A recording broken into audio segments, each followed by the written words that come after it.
You know the exact feeling.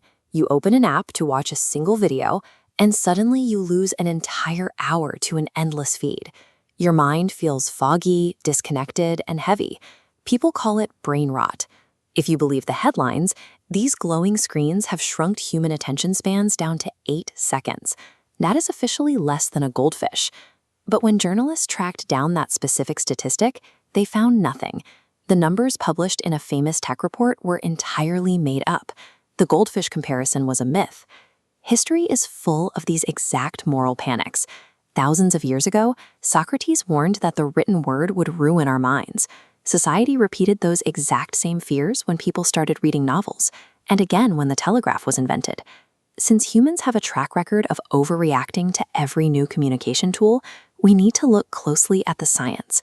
We have to separate cultural anxiety from actual, measurable changes in our cognition.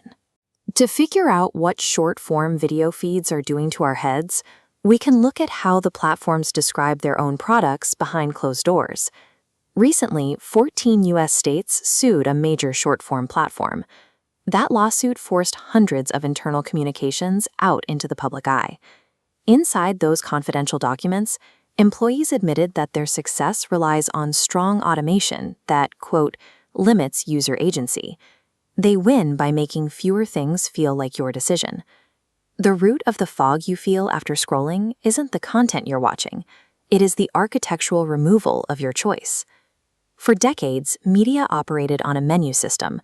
You browse your options, pick a specific show, and consume it. You are an active participant in what you watch. The new interface deletes the menu entirely. Instead, a continuous feed places content directly onto your screen, without asking for input. Because you aren't clicking a title, the system relies on reactive behavior, measuring your watch time and swipe speed to adjust the next video. This sequential system fails if you give the viewer a massive, complex piece of media.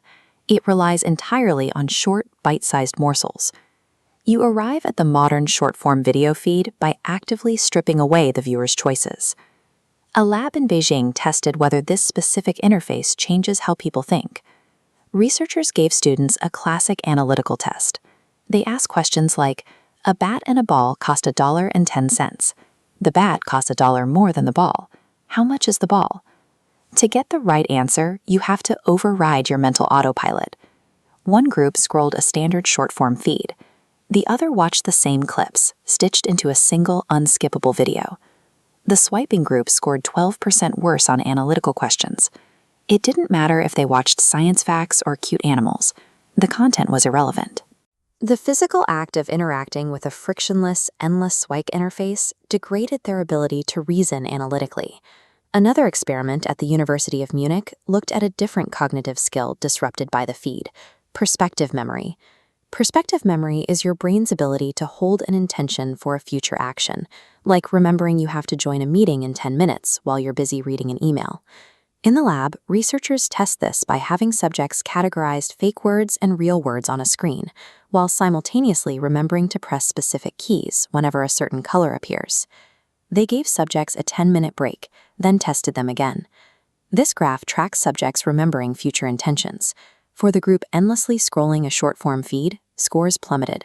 But for the control group, researchers capped their feed at exactly 10 swipes, and their memory scores didn't drop at all. Mindless scrolling deletes the intentions you are trying to keep in mind.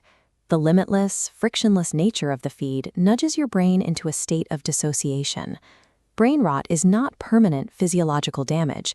It is a temporary, interface-induced state of autopilot.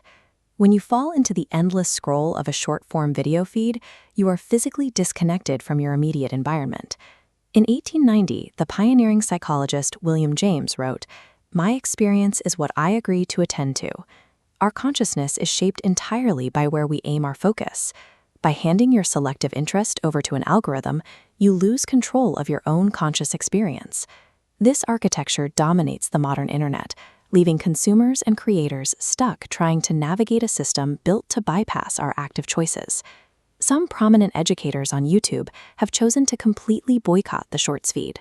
They argue that the infinite scroll harms human cognition, and refusing to participate builds trust.